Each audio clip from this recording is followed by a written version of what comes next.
¿Qué onda chicos? ¿Cómo están? Vamos a hablar de este tema que es el de los enfoques teóricos de las ciencias sociales. Ya lo habíamos empezado a ver. Entonces recuerden que un enfoque teórico se refiere a una manera de entender la realidad social. Todas las ciencias sociales, ya sean abogados, economistas, psicólogos, historiadores, tienen que tomar un enfoque, tienen que ver, posicionarse en un lugar para tratar de entender la realidad social.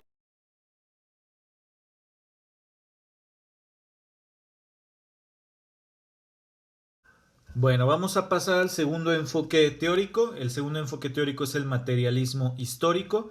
Fue propuesto por Karl Marx y Friedrich Engels, ambos que fueron filósofos, historiadores y economistas del siglo XIX. Ellos decían que la realidad social estaba determinada por la vida material del hombre. ¿Qué quiere decir eso? Que las estructuras económicas o la manera en la cual se produce la economía, el trabajo, las relaciones de producción, son las que determinan cómo va a ser la vida de las personas.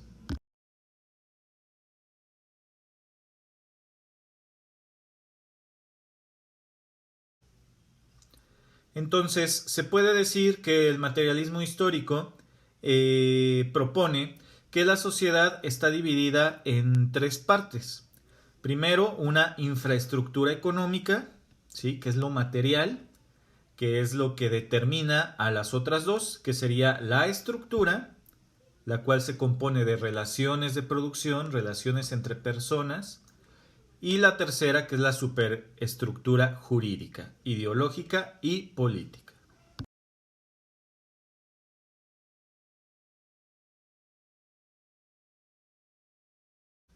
Entonces, como ejemplos, la infraestructura, vamos a verlo ya detalladamente. La infraestructura son los medios de producción. ¿Y qué son los medios de producción? Pues todo lo que tiene una sociedad para poder producir, para poder trabajar, ¿sí? Y generalmente se refiere a cuestiones materiales, de ahí el nombre de materialismo histórico, ¿sí? Porque según Marx y Engels, entonces la infraestructura, las cuestiones materiales van a determinar posteriormente las relaciones sociales y la superestructura. Vamos a verlo con ejemplos. Por ejemplo, una infraestructura en el sentido de una escuela, por ejemplo. La infraestructura pues serían los edificios, las escaleras, los patios, las canchas, los salones, las mesas, las sillas, las computadoras, y en general pues todas las condiciones materiales con las cuales depende la educación.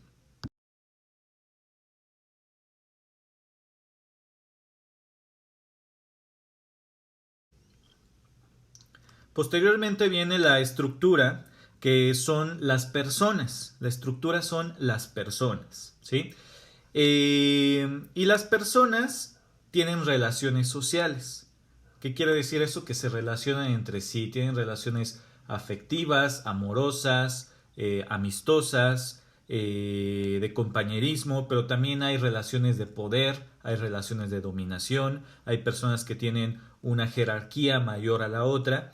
Y siguiendo la idea del materialismo histórico, entonces quienes controlan la infraestructura, ¿sí? Que es la anterior eh, parte de la sociedad, quienes controlan la infraestructura, pues entonces tienen el poder, como quien dice, ¿no? Tienen los medios de producción. Siguiendo el ejemplo de la escuela, pues la estructura serían todas las personas que trabajan en la escuela, desde maestros, jardineros, intendencia, administrativos, secretarias, directores, y todo el demás personal, ¿no? Pero cada persona tiene una jerarquía, ¿no? Y en este caso, quienes son los dueños de los medios de producción, en este caso, pues son los directores o los dueños de las escuelas, ¿sí? Esos dueños de las escuelas o directores tienen un rango jerárquico mayor porque son los dueños de los medios de producción, es decir, de la infraestructura.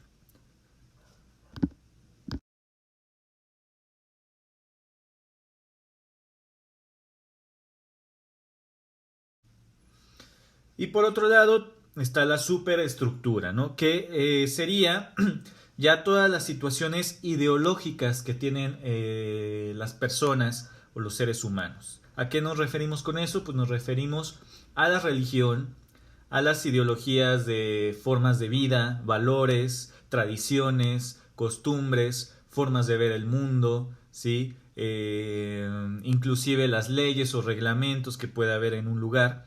Todo eso es la superestructura, ¿sí? Es como un campo que envuelve a la estructura y lo dota, digamos, de las ideas de vida. Siguiendo el ejemplo de la escuela, la superestructura, por ejemplo, en una escuela católica, pues tendría que ver con la religión católica, con los valores que pregona esta religión, y también los reglamentos escolares, ¿no? Lo que puede y no puede hacer cada uno de los miembros de la estructura, es decir, de las personas.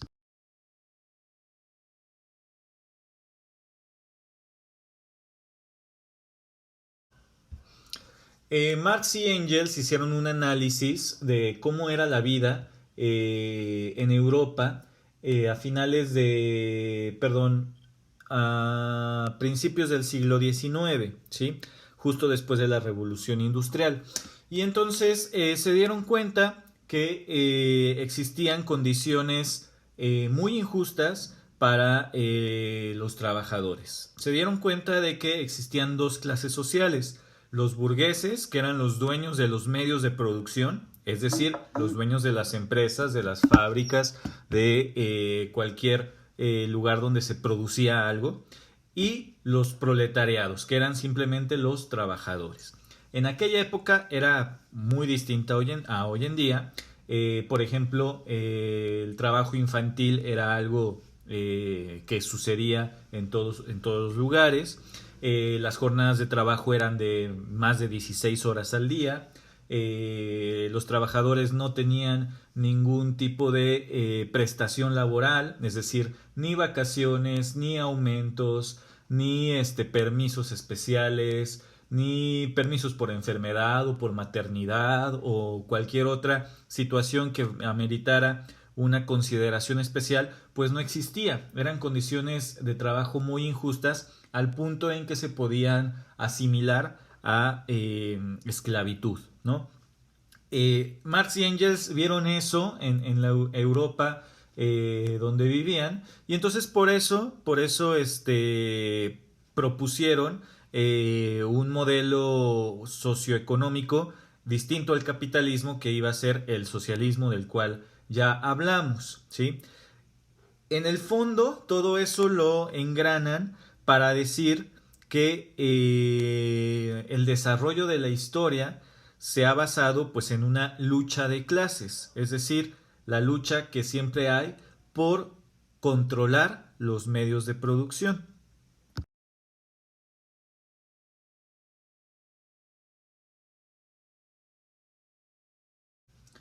Entonces, para Marx y Engels, la lucha de clases, lo mencionan tal cual, es el motor de la historia. Gracias a que existen siempre ricos y pobres, los pobres llegan a un punto en el cual están hartos de sus condiciones de desventaja, se organizan y generan una revolución. Al generar esa revolución, el mundo cambia y la historia sigue en movimiento, ¿sí? Ustedes imagínense que en el mundo no existiera ningún cambio social. Entonces no tendría sentido estudiar historia, porque todo seguiría igual, ¿sí? Entonces, Marx y Engels decían, la historia está basada en un materialismo, es decir, los pobres quieren adueñarse de los medios de producción para, digamos, cambiar sus condiciones de injusticia o sus condiciones de desventaja, ¿sí? Y entonces por eso las clases sociales a lo largo de la historia van cambiando, ¿sí? Hubo un momento en que hubo esclavos, esos esclavos se organizaron, se rebelaron y tuvo que cambiar el modo de producción, ¿sí? Luego vinieron la época de los reyes y del feudalismo, y entonces había siervos que tenían que servir a los reyes, y los reyes no les daban un salario, simplemente les repartían los recursos que existían en un feudo. Pero luego esos siervos se rebelan, se organizan junto con los comerciantes y pues deciden acabar con los reyes, ¿no?